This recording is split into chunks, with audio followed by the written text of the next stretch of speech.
Good evening, everyone. Ngasi Thangji Numit, 3rd December 2022. Ngasi se aina khoi siga thaba lairik amagi part ama aina sumeng amani siga lairik se khangba mi se yoram gani khoi National Building Code 2016 aina sigum laik thabam lai sigi lairik sida building ama sa matamda kari section tharang logo do no haibadu yam phajana pi aduna khoigi Manipur da lairiba construction agency aduga topa lairi mayam se ideally hairaga dcg direction follow tawba ka tai kari gino hai matamda sida khoigi safety features ama mayam am piri safety features sigi mayam am pi sigi marakta aina ngasi mayamda kanagadra khanduna topic amagi matangda wari khara tawjige in depth nate aduba chawrakpa ma sum mayamgi mid mai oina ba khalaga tawjabani feature adudi khoigi building ama saba matamda khoigi fire protection kamaina tawdobuno haibadugi matangda haitare fire fighting system have lay adugi matangda sunate aina ngasi wari tawdorisi fire alarm system haina lay adugi sunate maruina aina tawdorisi khogi building plan haitare building ama saba hauramdaida khogi local authority digi building plan approval lo bataka tai karigino haiba matamda building plan do approve tawdragadi magi basic amenities to khoi sarkar gi side gi phambam thoktabani and one of them is khogi building do karigumba khodong thiba numit amada khoi mai chai hena khalasi adu oi taragadi fire brigade lakpa matamda building do yoba ngamudra ngamoidra haibagi kenoni aduna building do the approach to river road to khogi minimum 6 meter width oikadabani aduga gate to minimum 6 meter width oikadabani adu oi taragadi khoi fire brigade ki gari lakpa ngamani asim laire aduga building saraba matungda ekoigi building management dugi yamna chawa thodang ama lei thodang adudi ekoigi building du leiriba occupant khutingmak building du karigumba ekoigi khudong thiba thokpa matamda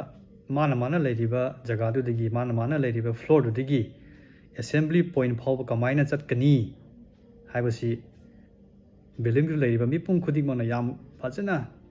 familiar oibam thoi aduna familiar oinabagi damakta akogi tha taruk mock drill abamam tawdawmi haina dumaina akogi national building code ta fajana piriga lei aduna mock drill tawdringida kari daka tai haiba matamda building dugi akogi authority na escape route ama fajana yekthoga approve toroga mayam ubu jaga thelaga thamba daka tai the high river approved drawing adu kamaina sizinagadaw haibadu